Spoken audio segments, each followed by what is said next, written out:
Bismillahirrahmanirrahim. I am Dr. Amna Sajid, and today we are going to discuss the introduction and biomedical significance of carbohydrates. So before starting the lecture, this is a question for you. Which one of the following is a carbohydrate? Is it collagen? Is it hemoglobin? Is it starch? Or is it triacyl glycerol? So I hope you know the answer. It is starch. Collagen and hemoglobins are types of proteins, and triacylglycerol is a lipid. So these are the learning objectives of this lecture. And we are not going to discuss the classification of carbohydrates. We are only going to discuss some commonly known carbohydrates and their biomedical importance.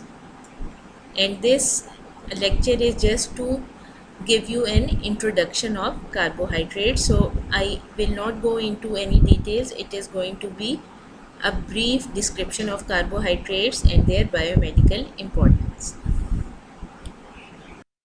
So what are carbohydrates? The term carbohydrates means that these are compounds which are composed of carbon, hydrogen and oxygen, and the ratio of hydrogen to oxygen is going to be 2:1, which is the same as that in water, and this is true for simple carbohydrates. In simple carbohydrates, the ratio of hydrogen to oxygen is going to be 2:1, just like in water.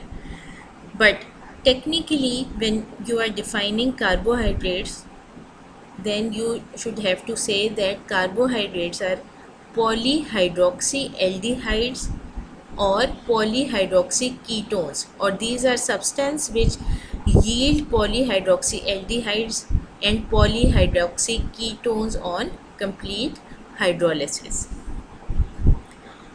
So what is meant by polyhydroxyaldehydes and polyhydroxyketones?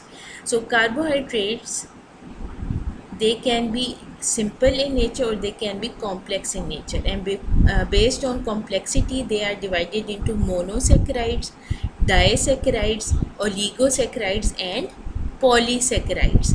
So the monosaccharides are the simplest form of carbohydrates and they cannot be hydrolyzed further, and monosaccharides are basically chemically polyhydroxyaldehydes or polyhydroxyketones.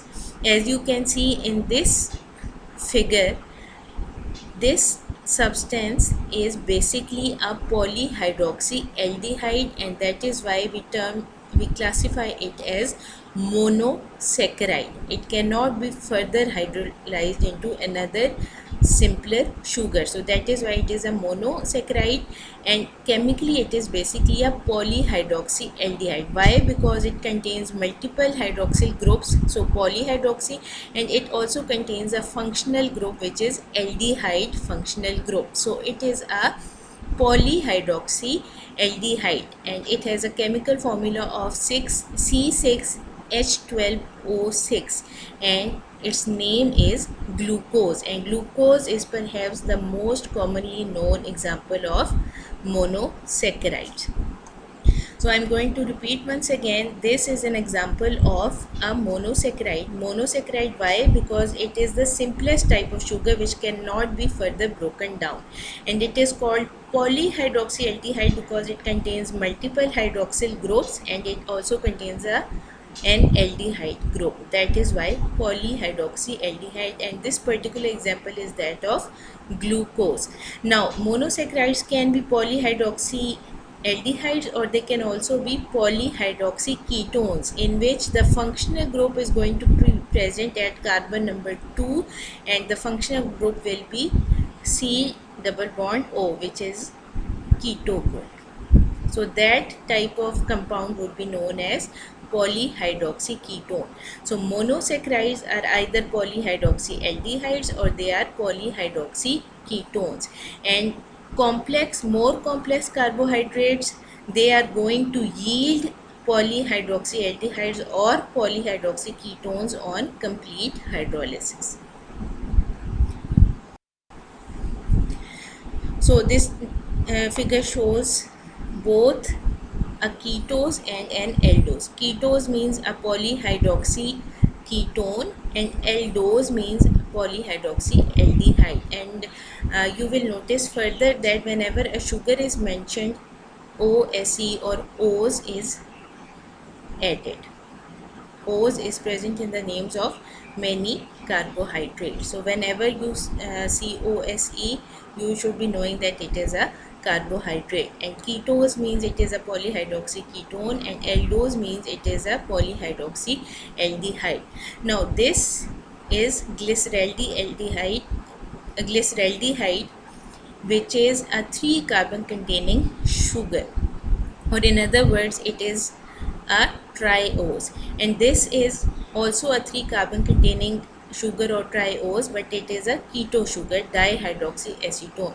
This is an aldo sugar or aldose, and this is a keto sugar or ketose. And as you can see, aldehyde group is present at carbon number 1, and this keto functional group, it is present at carbon number 2. And multiple hydroxyl groups are present, that is why they are known as polyhydroxyaldehydes or polyhydroxyacetone. And these are monosaccharides because they cannot be further hydrolyzed into simpler sugar. So another figure showing ketoses and aldoses. Now this is a ketose because keto functional group is present in carbon number 2, and this is an aldose because aldehyde functional group is present at carbon number 1, and multiple hydroxyl groups are present at both these molecules. So these are polyhydroxy ketones and polyhydroxy aldehyde, which is basically these are carbohydrates, and these are the simplest form of carbohydrates, also known as monosaccharides. And this is the structure of fructose, which is a 6 carbon containing keto sugar, and this is the structure of glucose, which is a 6 carbon containing aldose sugar or 6 carbon containing aldose. And 6 carbon containing sugars are also known as hexoses. So now we are going to discuss some of the most important properties of carbohydrates that you must remember. First of all, carbohydrates are able to exist either in linear or ring structure. In solutions, usually they are present in the form of a ring structure, and they have the capacity to form polymeric structures via glycosidic bonds. This means that different monosaccharides, they can form glycosidic bonds with each other, which are a type of covalent bonds. So they form glycosidic bonds with each other to form polymers. For example, 2 monosaccharides, they will combine to form a disaccharide. Disaccharide is a sugar which is composed of 2 monosaccharide molecules, and when 3 to 10 monosaccharide molecules, they combine together via glycosidic bond, they are going to form oligosaccharides.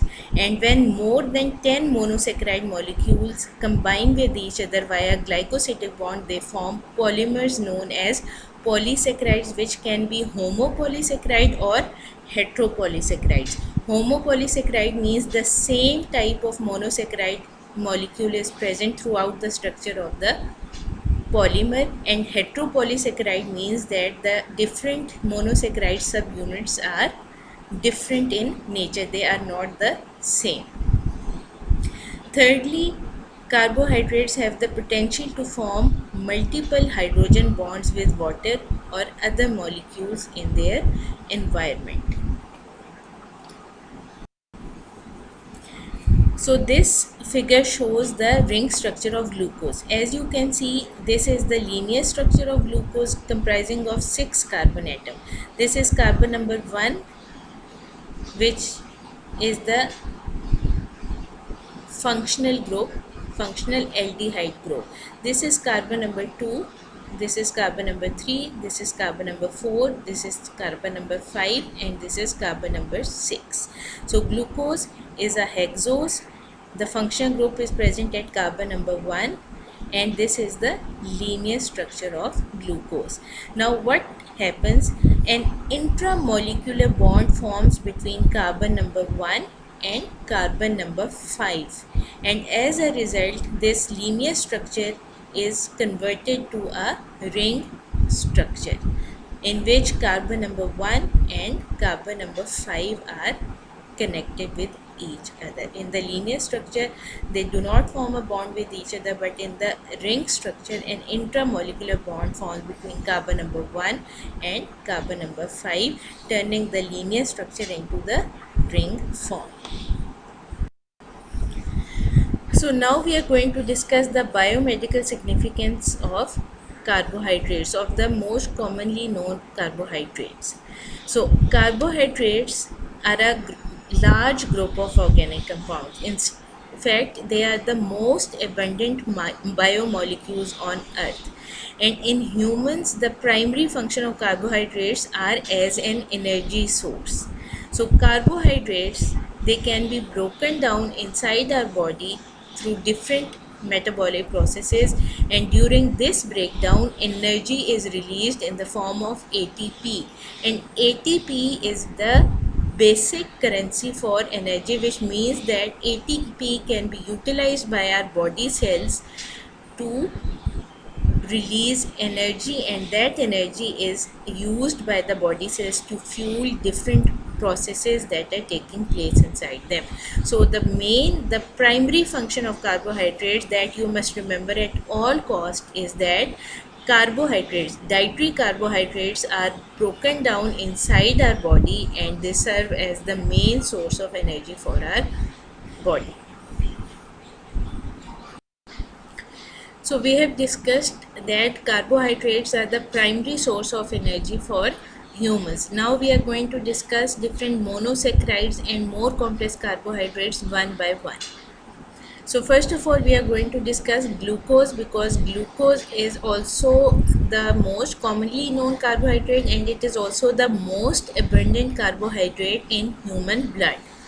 And glucose is the building block of different disaccharides such as lactose and sucrose, and polysaccharides such as starch, glycogen and cellulose, which means that glucose molecules are able to combine with each other and also with other monosaccharide molecules to form more complex carbohydrates such as disaccharides and polysaccharides.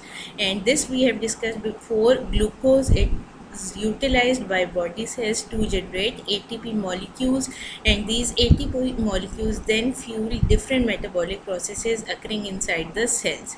And one molecule of glucose, when oxidized completely, it produces 38 molecules of ATP, and this is a significant number of ATPs which can be utilized by body cells. So this is the structure of lactose, which is a disaccharide. Disaccharide, why? Because two monosaccharide subunits are present in its structure, and this is galactose and glucose. So glucose is able to form glycosidic bond with galactose to form a disaccharide known as lactose, which is present inside milk. Now another disaccharide that glucose forms is known as sucrose or table sugar, and glucose in case of sucrose combines with another monosaccharide called fructose. So this is glucose and it is able to form a glycosidic bond with fructose to give us sucrose, which is table sugar. So this slide shows another significance of glucose. The most common type of glucose present is D-glucose, which is also known as dextrose. And dextrose solutions are very important clinically because they can be given intravenously in patients who present with hypoglycemia, which is low plasma glucose levels. And when dextrose solutions are administered in such patients, their plasma glucose levels rise back up. So now we are going to discuss the biomedical significance of another monosaccharide, which is known as fructose.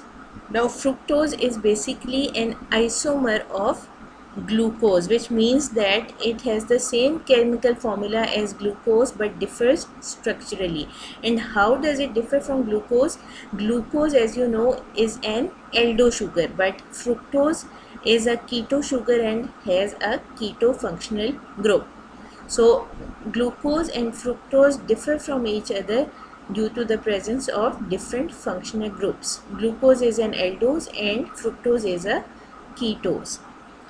Now, fructose is naturally present in a variety of fruits, for example, apples, grapes, berries, etc. It is also present in honey and even in some vegetables such as onions and potatoes. Now, fructose is also a major component of high fructose corn syrup, which can be seen present in a variety of processed foods. Now, the major source of fructose is disaccharide sucrose, which is also known as table sugar. And when table sugar is processed inside our body or broken down inside our body, it yields glucose and fructose because it is a disaccharide and is formed by combination of glucose and fructose. So, how is fructose utilized inside our body? Fructose can enter the glycolytic pathway after being converted to glyceraldehyde phosphate. Now, glycolytic pathway, also known as glycolysis, it is the process by which glucose is broken down, and during this process ATP is formed, and this ATP molecule is utilized by body cells to fuel different metabolic processes, as ATP, as we discussed earlier, is the currency of energy. Now, when we say that fructose can enter the glycolytic pathway, we mean that fructose is first converted into glyceraldehyde phosphate, and this glyceraldehyde phosphate then enters the glycolytic pathway and is able to generate ATP in the same manner as a molecule of glucose. So, fructose ultimately leads to production of ATP, but first it needs to be converted into glyceraldehyde phosphate, which then enters the glycolytic pathway, which results in formation of ATP molecules. In fact, fructose serves as the major source of energy for spermatozoa, also known as sperm cells. So these spermatozoa rely heavily on fructose for their energy production, and this is a very important point to remember from your examination point of view. Another interesting fact about fructose is that it can be converted to glucose inside the liver, and when it is converted to glucose, then this glucose is directly able to enter into the glycolytic pathway and generate ATP for energy purposes. So now we are going to discuss another monosaccharide, which is called galactose, and galactose is also a hexose. In fact, it is also an isomer of glucose. And what type of isomer? It is a C4 epimer of glucose. And what is meant by C4 epimer? It means that galactose is structurally similar to glucose. It only differs in the arrangement of molecules around carbon number 4. So glucose and galactose are otherwise identical, but they differ in the configuration of molecules around C4 or carbon number 4. So you have to remember that galactose is a C4 epimer of glucose. And galactose, as we have discussed previously as well, it is present in the disaccharide lactose, and lactose is found in milk and dairy products. And galactose is also an important component of glycosylated proteins or glycoproteins present in our body, for example in plasma membranes. So proteins, conjugated proteins, which are in combination with a carbohydrate component, that carbohydrate component of glycoproteins, it contains galactose in abundance. Now, there is a metabolic disorder known as galactosemia, in which breakdown or degradation of galactose is disrupted. And in this disorder, galactose accumulates inside the body, and when it starts accumulating in the lens of the eye, it causes cataract, which means presence of an opaque lens. And when the lens inside the eye becomes opaque, it does not allow the passage of light, and it leads to disturbances in visual acuity and ultimately to blindness if left untreated. So in galactosemia, patients suffering from galactosemia, galactose starts accumulating in the body, and it also starts accumulating in the lens of the eye, leading to cataract formation. So now we are going to discuss another isomer of glucose, which is known as mannose. Now mannose is a C2 epimer of glucose, which means that it differs from glucose in the arrangement of molecules around carbon number 2. Now mannose is present in apples, oranges, peaches, berries, etc. So it is found in fruits. And why is it important for us? Because it is also a very important and abundant component of glycosylated proteins which are present inside the body, for example in plasma membranes. So another important role of mannose is that it can be used in the prevention of urinary tract infection, because urinary tract infections are commonly caused by a bacteria known as E. coli, and E. coli causes infection of the urinary tract by first of all attaching to the epithelium of the tract. And mannose, what does it do? It interferes with the attachment process of E. coli with the urinary tract epithelium, and when that step is disturbed, then the infection of the urinary tract is not possible by E. coli. So mannose also has a role in prevention of urinary tract infection by E. coli, and it can be given in patients who are suffering from recurrent or frequent urinary tract infections. So now we are going to discuss two other monosaccharides called ribose and deoxyribose. Now these two monosaccharides are pentoses, which means they contain 5 carbon atoms, and ribose and deoxyribose are present inside our body as a part of nucleic acids. Ribose is present in ribonucleic acid or RNA, and deoxyribose is a part of deoxyribonucleic acid or DNA. So this is the structure of ribose and deoxyribose. As you can see, these are pentoses, which means that they contain 5 carbon atoms in their structure. And the difference between ribose and deoxyribose is that at carbon number 2, an oxygen atom is missing in the structure of deoxyribose. So if this oxygen atom is removed from ribose, this leads to the production of deoxyribose, and both these sugars are pentoses. So what is glucuronic acid and what is its significance in our body?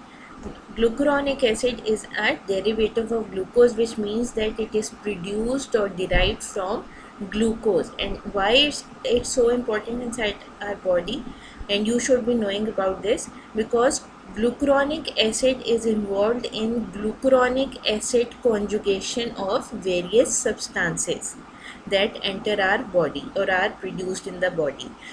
So what is meant by glucuronic acid conjugation? Now when glucuronic acid is added to another substance, that process is known as glucuronic acid conjugation, and this process is responsible for making many water insoluble substances into water soluble substances. So this conjugation turns different substances water soluble, and in this way these substances can be removed from the body in the form of urine, because in urine only those substances are removed which are water soluble.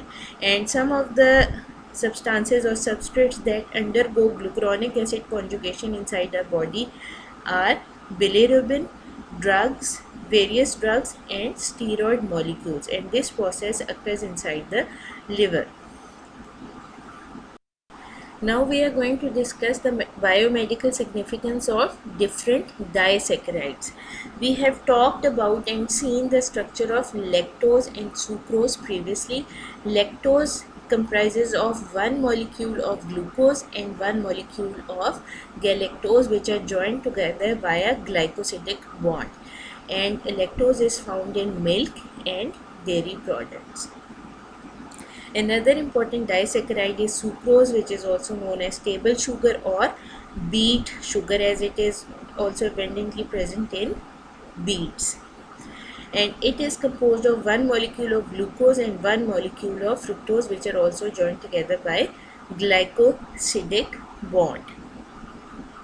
Now, another important disaccharide that you should be uh, aware of is maltose, which is also called malt sugar, and it is made up of two glucose molecules combined together, and maltose is formed inside our body during the breakdown of dietary starch. Now this starch is a homopolysaccharide that is mentioned later in the lecture. So when dietary starch is broken down inside the body, during this process maltose is generated, comprising of two glucose molecules.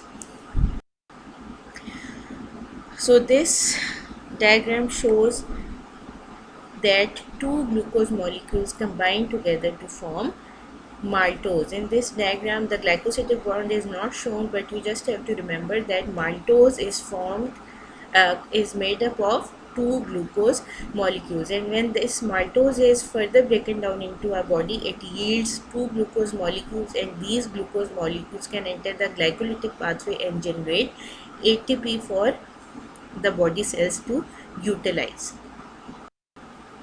So now we move on to oligosaccharides. As you might recall, oligosaccharides are carbohydrates which are composed of 3 to 10 monosaccharide subunits. And oligosaccharides are very important in our body because oligosaccharide chains, which can also be referred as glycans or glycan chains, these chains are present in conjugated molecules such as glycolipids and glycoproteins. So these glycolipids and glycoproteins have varied functions inside our body that we will discuss later in the lecture. And oligosaccharide chains or glycans are very significant components of these two molecules, that is glycolipids and glycoproteins.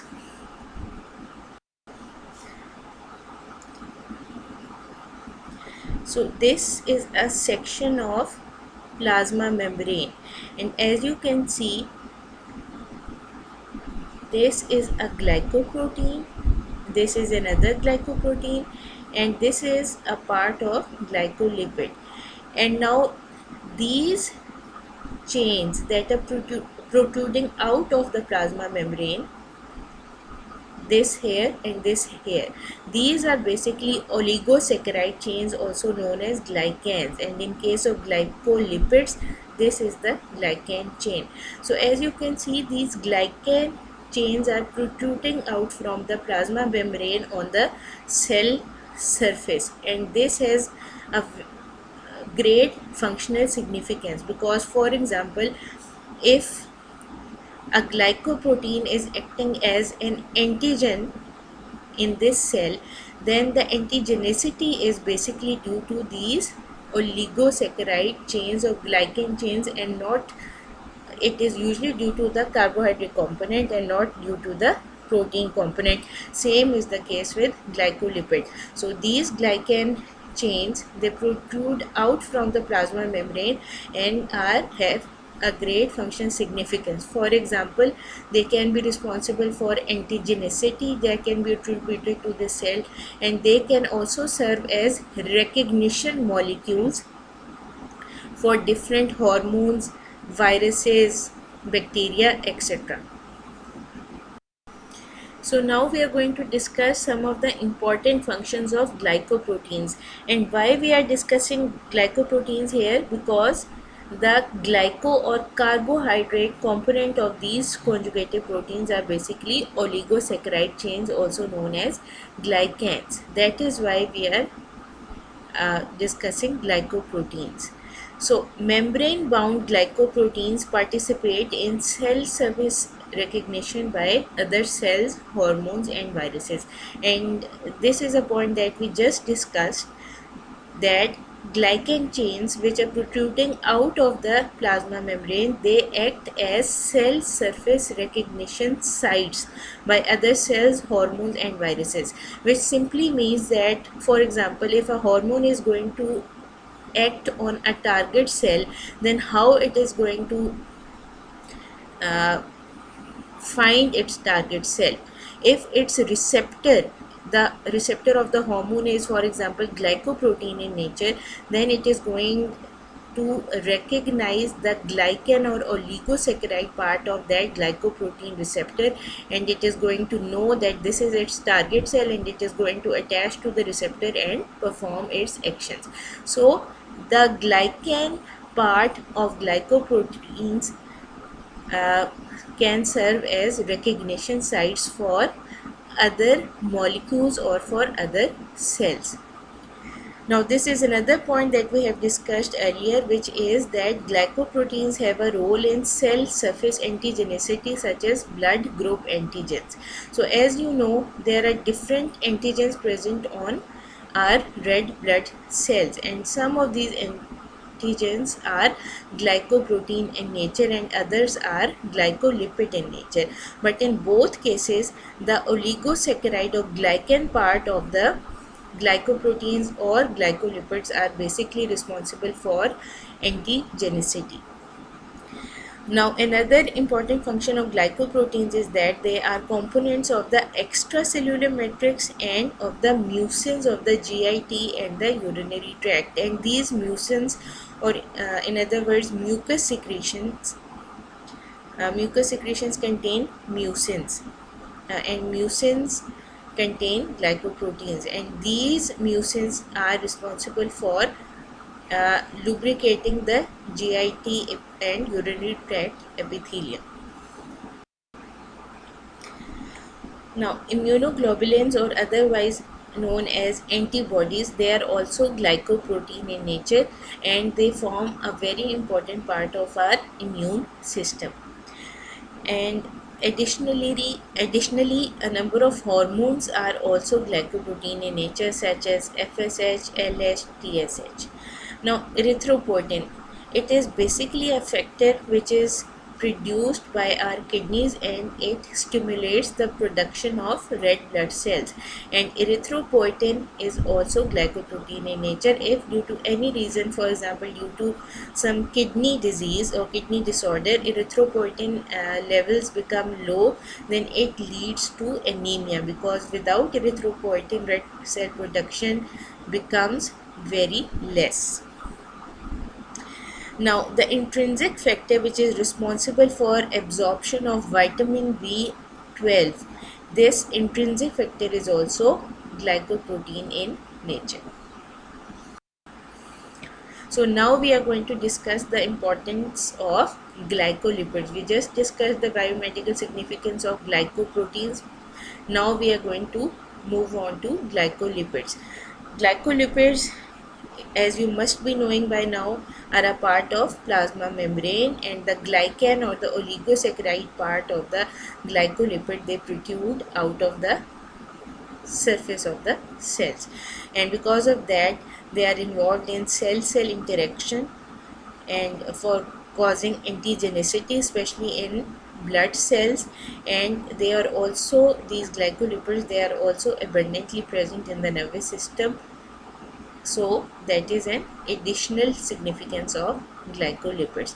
But you have to remember that the glycan chains or the oligosaccharide component of glycolipids, they are involved in cell-cell interaction and cell-cell communication, and they are also responsible for antigenicity, especially in blood cells. So now we move on to polysaccharides, and the first category of polysaccharides is homopolysaccharides. So firstly we need to know what is meant by the term polysaccharides. Now, polysaccharides are the most complex form of carbohydrates, and they contain more than 10 monosaccharide subunits, and when those monosaccharide subunits are the same throughout the structure of the polysaccharides, then that is known as homopolysaccharide. Or in other words, we can say that homopolysaccharides are those types of polysaccharides which on complete hydrolysis yield only one type of molecule or one type of monosaccharide subunit. An example is glycogen, which is a branched polymer of glucose, which throughout the structure of glycogen you are only going to find glucose molecules and no other monosaccharide. That is why glycogen is a homopolysaccharide. So what is glycogen? It is, first of all, you need to remember that glycogen is present only in animals and not in plants, and in animals it is the main storage form of glucose, which means that glucose, when present in abundance, when it is present in excess of our metabolic needs, then this glucose is stored inside our body in the form of glycogen. Those glucose molecules are going to form bonds with each other through in a process which is known as glycogenesis inside the liver, and that glucose is going to be stored inside the liver in the form of glycogen, and the process is known as glycogenesis. And once again, glycogen is formed from glucose when blood glucose concentrations are very high and glucose is present in excess of our body needs.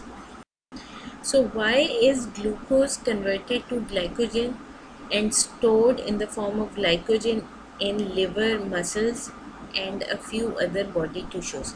First of all, what is meant by glycogenolysis? Glycogenolysis refers to breakdown of glycogen, and glycogenesis refers to synthesis or production of glycogen from glucose. Now, glycogenesis or glycosynthesis occurs mainly in the liver, also in the muscle, and in some other body tissues as well, but in a very small proportion, for example in kidneys. So mainly glycogen is formed and stored inside liver and muscles. So why is glycogen formed and stored? First of all, the stored glycogen in liver, it serves to maintain plasma glucose levels. This means that whenever plasma glucose level is dropping below the threshold level, for example between meals or in prolonged starvation, then liver glycogenolysis occurs, and this process results in the formation of glucose molecules, and these glucose molecules enter the blood and they are carried throughout the body and utilized by body cells for energy purposes. So what is the use of muscle glycogenolysis? Now, muscle glycogenolysis do not serve to maintain plasma glucose levels. The maintenance of plasma glucose levels between meals or during starvation is the responsibility of liver glycogen. So what is the role of muscle glycogen? So glycogen is stored inside the muscles, and this stored glycogen is broken down whenever there is intensive muscular activity, and the result of muscle glycogenolysis is not glucose. Instead, it is glucose 6-phosphate, and this glucose 6-phosphate enters the glycolytic pathway and then provides ATP, and that ATP is only utilized by the muscle cells because this ATP is being formed inside the muscles. And this is in contrast to liver glycogenolysis, because in liver glycogenolysis results in the formation of glucose, but in muscles glycogenolysis results in the formation of glucose 6-phosphate, because the enzyme which is responsible for converting glucose 6-phosphate into glucose, that enzyme is absent in muscles. So glucose 6-phosphate cannot be further converted to glucose and it cannot provide energy to other cells, or it cannot contribute to maintaining plasma glucose levels. Instead, the glucose 6 phosphate, which is generated or produced inside the muscle cells by glycogenolysis, that glucose 6 phosphate, it enters the glycolytic pathway and then generates ATP, and that ATP can only be utilized for muscular activity. So, once again, what is the difference between liver glycogenolysis and muscle glycogenolysis? Liver glycogenolysis results in the formation of glucose, and that glucose maintains the levels of glucose inside the plasma, whereas inside the muscles, glycogenolysis yields glucose 6 phosphate, and glucose 6 phosphate cannot be further converted into glucose because the enzyme required for this process is absent inside the muscles. So what happens to the glucose 6 phosphate? It enters the glycolytic pathway and generates ATP, which can be utilized by muscles. Therefore, muscle glycogenolysis occurs only when there is intensive muscular activity. So this is a figure showing the structure of the branched structure of glycogen. As you can see, this is the linear configuration in which glucose molecules are connected via glycosidic bonds, and these are the branches. As you can see, this is a branch here, this is a branch here, this is also a branch, this is also a branch. And what you need to remember right now is that in the linear configuration, the glucose molecules are attached to or combined together by means of 1,4 glycosidic bond, which means that carbon number 1 of one glucose molecule is combining with carbon number 4 of the adjacent glucose molecule. So in the linear configuration, the type of glycosidic bond is going to be 1,4 glycosidic bond, whereas at branch sites, for example, this is a branch site, the type of bond is going to be 1,6 glycosidic bond, which means that carbon number 1 of this glucose molecule is going to combine with carbon number 6 of this glucose molecule at the branch site. And in the linear configuration, away from the branch site, the bond again is going to be 1,4 glycosidic bond. So this slide shows the same concept. In the linear configuration, the type of glycosidic bond is going to be alpha 1,4 glycosidic bond, because carbon number 1 and carbon number 4 of adjacent glucose molecules are participating in bond formation.